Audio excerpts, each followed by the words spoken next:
ഇന്ന് വീഡിയോ ഒന്നുമില്ലേ എന്ന് എൻ്റെ കൂടെ ഇന്ന് ചോദിക്കുന്ന ആളാണ് കേട്ടോ ആ ഓടിപ്പോണത്. അപ്പം ഞാൻ വിചാരിച്ചു എന്തുകൊണ്ട് പുള്ളീനെ തന്നെ വീഡിയോയിലൊന്ന് കാണിച്ചു വിടാമെന്ന്.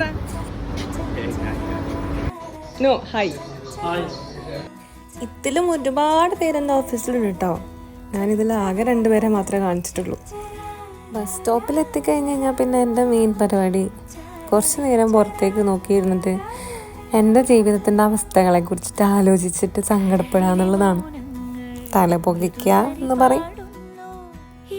വീടെത്തിയാലോ ഇതാ ഇവിടെ നിൽക്കണം ഞാൻ 1/4 മണിക്കൂർ ഒരു ലിഫ്റ്റ് കിട്ടാൻ വേണ്ടിയിട്ട്.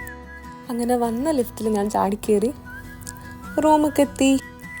അങ്ങനെ റൂമിലെത്തിയ സ്ഥിതിക്ക് ഇനി വൈകിട്ട് എന്ത് കഴിക്കണം എന്നാലോചിച്ചിട്ട് നമുക്ക് കുറച്ച് നേരം തല പുകയ്ക്കാം. ഒരു കണക്കിന് ചിന്തിച്ചാൽ മൊത്തത്തിൽ ഒരു തല പുകയ്ക്കൽ തന്നെ അല്ലേ നമ്മുടെയൊക്കെ ജീവിതം.